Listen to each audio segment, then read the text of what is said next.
Hello, my name is Mindy Moore. I'm from Hayden, Idaho, and I'm going to jump right into my project. So I decided to go with a princess line style dress with custom cap sleeves. It has a basic collar turned under with a collar lining. The sleeves are similar to long cap sleeves in that they go about the length of the cap sleeves, but only extend about halfway down the arm side.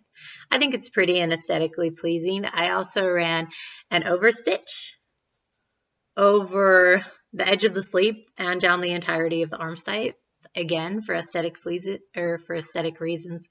The bodice and the skirt are combined with no seam at the waist. In addition to a center panel on the princess line, I also made a center panel in the back to draw it all together.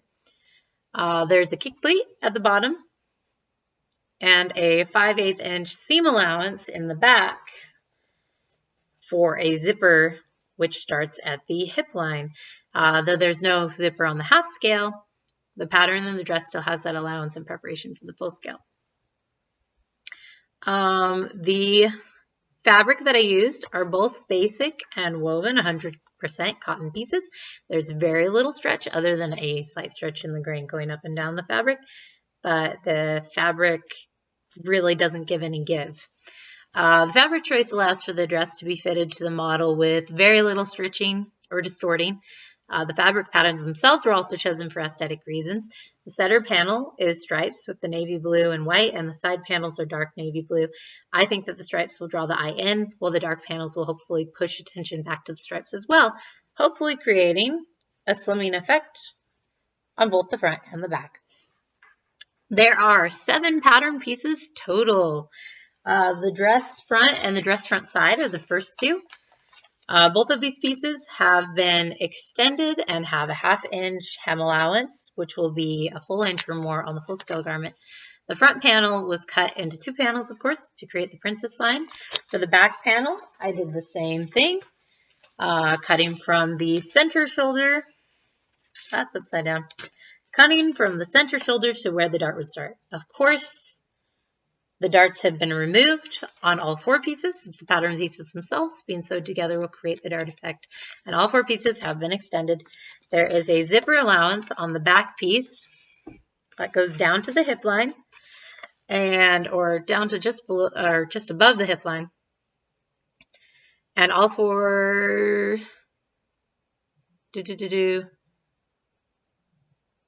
Oh, right, and there's an allowance for the kick pleat, which I extended because I decided to extend this 5/8 inch seam allowance all the way down for practical reasons. So that kick pleat has been extended as well. The sleeve for the pattern was made from scratch. It's similar to the pattern Maker Book Cap sleeve again, because it goes basically to the same length, but it is much higher on the arm side portion than the other cap sleeves. So that has been altered. There's a collar lining, 2 pattern pieces for the collar lining. I used 2 pieces instead of 1 because of the pattern style. I'm not sure that this was necessary, but it ended up looking really good. There's 1 for the front collar, which is 1 cut on the fold, and then there's 2 for the back portion of the collar. The coolest thing that I learned during this project is that I actually can make patterns. It might seem like a silly thing to focus on, but I learned that the patterns that I create actually can be turned into a successful project. I also learned that darts aren't necessary in this kind of a project, and for me that might sound strange, but it was kind of exciting for some reason. Also, I learned that when you have a basic pattern, if you know some basics, you can alter it in a few ways. You don't have to follow the pattern perfectly, which is just exciting. All sorts of doors opening up for that.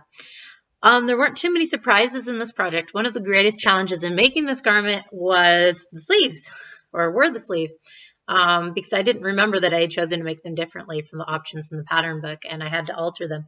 I was also surprised that the center panel is so thin. I'm a little bit nervous about what it'll look like on a person, but I'm feeling hopeful.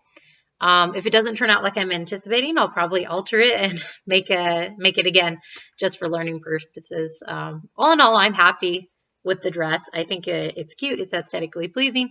I'm really happy about everything that I learned from this project, and I'm really excited to see where it's going to leave and what the full-scale project is going to look like.